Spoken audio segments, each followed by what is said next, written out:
Hey, everybody, welcome to today's episode. I'm really pleased to be joined by Dr. Ali Tinazli of Lifespin. How are you today, Ali? Hello, Dario. I'm doing well. Thank you. Thanks for having me here. It's a great Yeah. pleasure to be in your podcast. And you're calling in from Germany. Yes, exactly. So I'm actually a US German citizen now living back in Germany and close to Frankfurt. Excellent. And Ali told me that in the background, that is an actual window, and it looks like an absolutely beautiful day where you are. Yes, today is a nice day. Great, great. And I'm just really excited to do this interview. Ali is doing some really unbelievably incredible things, and he's going to share his experience with us. But maybe just start, Ali, by giving us an overview of Lifespin and your mission to pioneer deep health through metabolic digital twins. Yes. So Lifespin is a Germany-based software company. It's based or health tech, if you want to categorize it as health tech. And we are developing a software, we are developing an intelligence which extracts metabolomic data out of blood and then turns these data into clinical context, into clinical information. This way, what we are doing, and it's a hybrid approach. On one hand, we need the good old blood sample. To be honest, I don't really believe in learning a lot about health without looking into blood. I think to have blood is mandatory to do really deep health assessment, and but then utilizing a new analytical platform. So basically, but new in the sense of deployment, because what we are doing is we are scanning blood samples in a magnetic field. You are all familiar with MRI, where you are imaging body parts. It's the very same technology. The only difference is it's a 3 times stronger magnetic field, about 14 Tesla as the strength of the magnetic field. And now we are not looking at body parts. Now we are looking at molecules, because now you can detect based on the physical differences of the molecules, of the protons, you can detect now specifically biochemical entities, metabolites, and you can also quantify them in the same step. And the beauty is, it's a purely physical method. It's based on the intrinsic physical properties of the molecules. So we do not rely on any enzymatic reactions. We don't have to worry about labeling efficiency. It's not about diffusion. It's really just measuring the intrinsic physical electronic properties of molecules. Wow, wow. So what was the initial spark or insight that led to you founding Lifespin? Yeah, so basically, actually, I'm the stepfather. So the investors brought me in 4 years ago Ah, when I was moving from the US to join as CEO. But the founders are amazing scientists, and they basically are experts in NMR spectroscopy. That's this physical method. They have great expertise in software, also how to translate these physical spectra into clinical information. And what they have been seeing, so my colleagues, the co-founders have been seeing that there's a great opportunity there, a minefield to get lots of health data out of blood using the physics, not the biochemistry, but using the physics, and then to make this metabolomic information layer, first of all, accessible. And so there's huge potential. yeah, tell us just a little bit about, I guess, maybe the user experience. So obviously you have patients and you're drawing blood from the patient. You have the clinic. Just tell us a little bit about how it all works Yeah, I in think reality. before I do that, I just explain briefly the workflow. So basically, Sure. it's a blood-based test. We can take blood samples. We can take a venous blood draw, as you know it from the phlebotomist, which you can collect anywhere in the world. Or we can also use blood self-collection cartridges, as such as from Tasso or Red Drop DX. Both are great companies with great products, which we have validated on our system. That means to start with the tiny blood sample, half a milliliter is sufficient for this physical method. Then the blood sample is being scanned. The scanning of the blood sample can happen in any lab with a suitable NMR. So we are working over the cloud with different hospital labs. And then you get the spectra, the measurement result, right? Now the measurement result is being uploaded onto the cloud. The beauty is, if you compare to genomics, one patient file is only 10 megabytes. You could even send it through a text message, okay? And then so one genome is like 1 terabyte. It's a crazy amount of data. One metabolomic profile is just 10 megabytes, the core spectra, okay? Now we use those spectral information, upload it in the cloud. We have our software in an AWS cloud environment, and now we process the raw spectra. Step one is to extract the molecular information, like what type of metabolites and how much, what is the concentration. Step two then is to combine those measurement data with the patient meta information. So biological sex, is it a male or female, and then the age, because we have a personalized stratified baseline for health, which groups the patients into age and biological sex. For example, I'm 47 years old and obviously male. So basically, the software then compares me against healthy male individuals in their 40s decade. Based on this, I get my personalized reference range, which is very important. And so this is step two, the personalization, or let's say the digital twinning, if you want to be more fancy.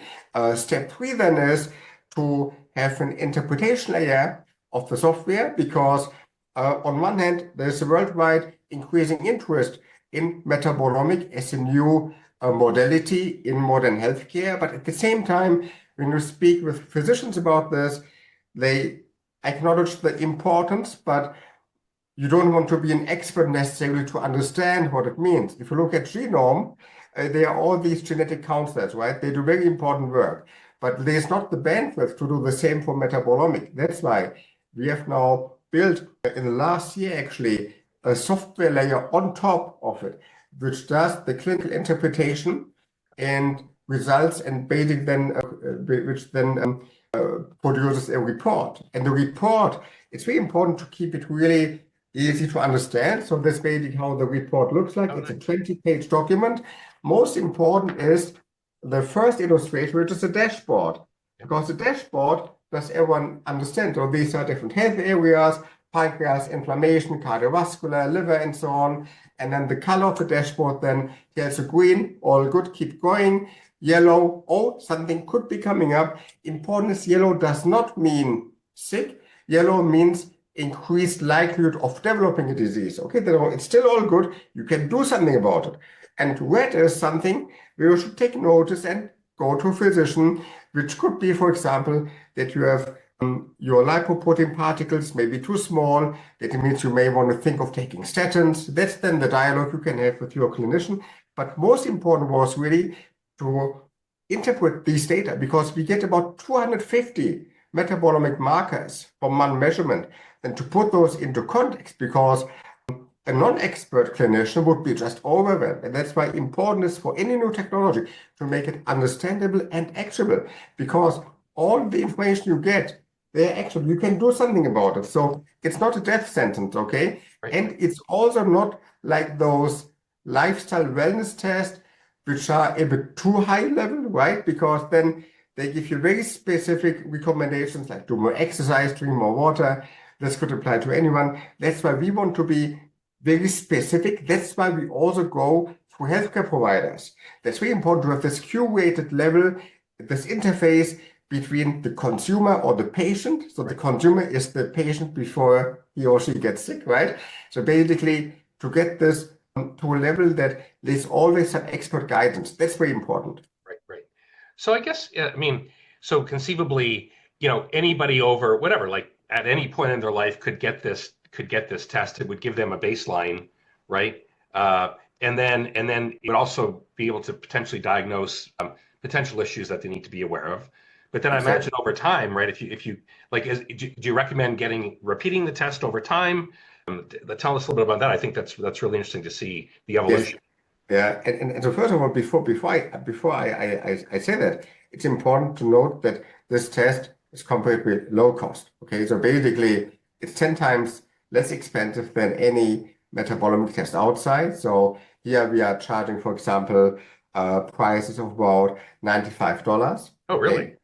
Okay? Yeah, and so basically, and the method with enzymes, okay, the intelligence is in the measurement method and the software, okay, and we basically own the software, and our objective is to make this as routine, as suitable for routine use, as meaningful. What does that mean? For example, I'm getting tested once a month. I'm just sitting at the source, of course, but the insights I'm getting are very interesting. Okay, and so just one example. My kidney produces too much urea. I eat too much meat, like many other people as well, and then I need to take a scavenger, okay, which is a drug which takes away the, let's say, urea. I was a bit sloppy in the past couple of weeks, and then I didn't take it regularly because I was very busy, business trips and all that.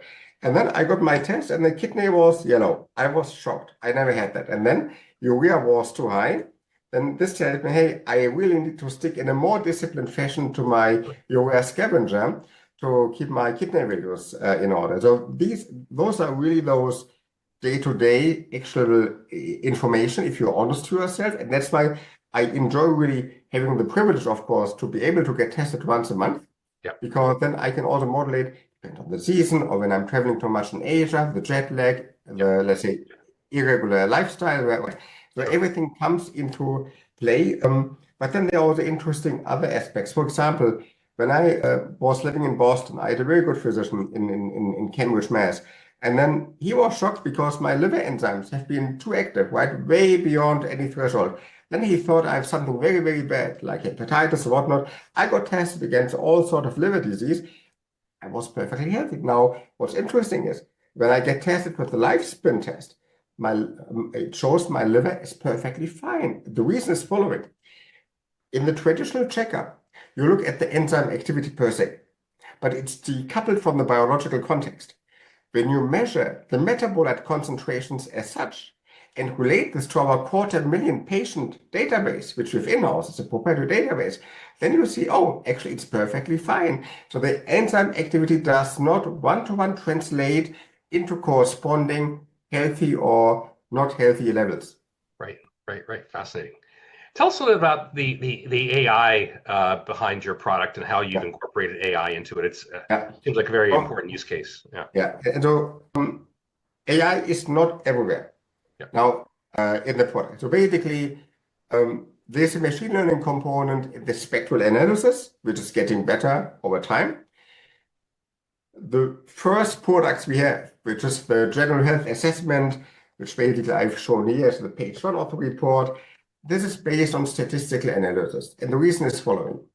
Now, the biomarkers in metabolomics are well known for about 100 years. There's nothing new, okay? It's nothing new, okay? All biomarkers are well known, well characterized in literature and in our own clinical studies.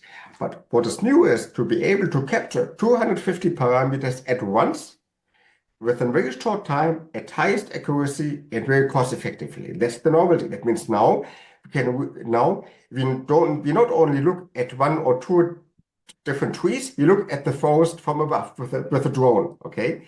Now this drone perspective now allows us to see dependencies which we have not been able to see before because it was technically not feasible and financially not sustainable. That means now it's really about how to look at the patterns. And in the first order, statistical analysis is perfectly fine. Now, where does the AI really come into play? Also the neurological networks. Those new tools come into play when we look into differential diagnosis of diseases. For example, we have ongoing work in the field of oncology and neurology, where we look at differences of the metabolomic patterns, and this basically where we make heavy use of AI and other related tools. We are also building our own generative AI model, which basically will be able to speak the language of spectra of physics and connect the language of physics with the language of clinic. Wow. So you mentioned again the use case for individuals. What's and the importance of having a clinician in the loop, so to speak. That being the case, how would you sort of describe your go-to-market strategy? Yeah, our go-to-market strategy is B2B and B2B2C. What does that mean specifically? What specifically means our first prime business partners are hospitals, hospital chains. For example, we just signed about a month ago an agreement with the major hospital chain within the IHH in Malaysia. IHH is the world's largest hospital chain. They have more than 100 hospitals in 10 countries across Asia. And we like these hospital networks because on one hand, not only they provide scale, they also provide credibility. They provide immediate access to healthy and diseased users, basically. And most importantly is it gives the right tools to people's hands because our tool is basically there to make the life of the healthcare provider more efficient. Yep. Basically, when you look at radiologists, they understand closest what we do because let's say radiologists, they also use big machines and use software to do a faster, better job. Same here, okay? Now, hospitals are the prime B2B go-to-market partner. What's interesting is there's another trend of OTC supplement pharma companies. They have also strong interest. It's about using or positioning the pharmacies as the center point of transaction and interaction because there's obviously interest in new business models to keep the growth. And so basically, this results in a B2B2C. That means it's a B2B relationship. However, the product itself is being optimized for the consumer ultimately. And there we provide support to our business partners to package, to confectionate the product in a way that it's understandable and comprehensive enough for the average consumer. So, for example, in the US, like I use LabCorp and they have all these additional tests that I can buy. I've never done that before. I just do what my doctor sort of tells me to do. And but would that be an example, Ali? Yes, so basically a partnership with a major laboratory chain would be indeed a prime example because most important question when you have a new solution in healthcare is how to help the patient to bridge the first mile. So basically how to get the patient into the system, right? And that's why when we have a decentralized network of providers, of phlebotomists, for example, who are able to collect the blood samples, that's the very important step one. And here people are convenient, obviously. Sometimes you also don't want to spend $30 for parking in Boston downtown. And for those type of people, we have a home collection alternative. So basically we are using self-blood collection test from Tasso and Red Drop DX. We have validated the performance. We changed a bit something on the chemistry of the tube to increase shelf life up to 3 days room temperature. And this basically will be quite exciting because now we can expand the reach also to senior citizens who may not want to leave their homes, right? So basically it's really important not only to be highly cost effective in the technology, but also to be highly decentralized so that you can truly reach significant part of the population. Right. Wow. Yeah, that's just it's the potential is really fascinating. So given the innovation, what are some of the challenges that you've faced? Maybe your maybe top 2 or 3 challenges. Well, there are challenges all the time. That's kind of the spice of it, obviously. Yeah. And I think there are 2 main challenges. Challenge 1 is it's a new technology. The healthcare market is traditionally resistant when it comes to health technologies. To new technologies, there have been also some, let's say, literally bad blood issues in Silicon Valley, right? Yeah. So I think here it's very important to be very transparent. So basically, important part of the market development is to be highly transparent, also to invite people to our premises to get a live demo, to get explained what exactly we are doing without disclosing our IP, obviously. But I think transparency is very important to avoid any black box as humanly and IP-wise possible. But then healthcare is, let's say, definitely a tough market when it comes to novelty. However, what is helping us is the healthcare economics, right? Because healthcare, not only in the US, so I'm a US and German citizen, so healthcare not only in the US is in a cost crisis, it's the entire world. Yep. So basically, in all countries I'm dealing with, healthcare economics is always important, even in the so-called rich countries. And so basically, when you have now a tool, all right, which can tell people in advance if they are prone to develop diabetes, but not like the HbA1c test, when just 2 years ahead. Really, I'm talking about the insulin resistance score, where you have about 10 years time, right? Or for example, if you're developing something like a pancreatitis, right? And then you can tell 2 months in advance that you can see that. So basically, they will save hospital time, medication cost, then I think it's, of course, highly interesting to insurance companies. Yep. But then again, there's the so-called beloved real-world evidence. That means first you need to be a few years, well, at least 1 year on the market with real patients, basically. Then to take those data, show to insurance, look Blue Cross, look how great it is, right? But this is actually the step to build incentives. I think on the insurance side, when I was at HP, actually, I was looking in my Palo Alto days very deeply into healthcare economics, and I know that all the major insurance companies in healthcare in the US, but also worldwide, have a very strong interest in putting more emphasis on the prevention aspect that can reduce hospitalization times. Right.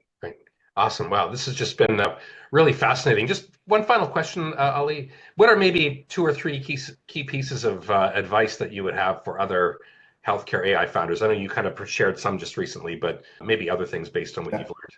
I think don't get fixated on AI because everything has AI. It's like your dishwasher has AI, your car, even the toothbrush now has an AI, right? So basically, don't get fixated on the platform. Just think about, even if you have the best technology, think about how can you translate it into something useful for the average person. So basically, my preferred test is, I tell my children, right? If my sons, and they are in a teenage age now, if they see it's useful, then it's a good piece of, let's say, piece of evidence for me that it's truly useful, I think. But it's tough for a health tech company. It's really tough to figure out what actually is the essence of it.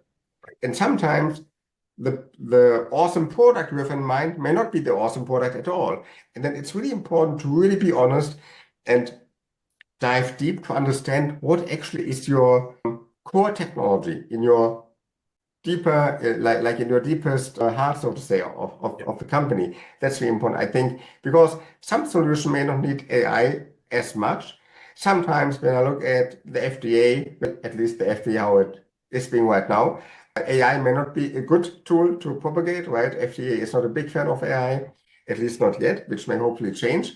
But I think don't get fixated. Also, when I was leading the healthcare strategy at HP in Palo Alto, it was always about let's avoid the technology silo, really think of it from a market perspective, which problem am I solving? And the problem we are solving here, for example, is today it's really a premium. It's expensive to get your own health information, which actually is incredible, right? It's very bad. And with the $95 test, to get a comprehensive health assessment with the market value, when you compare to legacy tests today, if you go to LabCorp Quest, you would pay more than $1,000.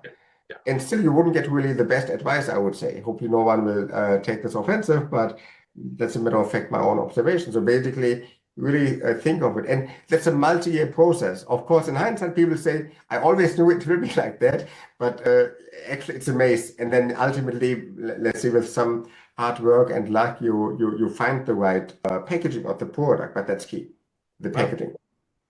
Well, this has just been a fantastic interview. Thank you so much for sharing your wisdom, and congratulations on your progress and all the best going forward. Thank you. Thank you for having me. Thanks, Dago.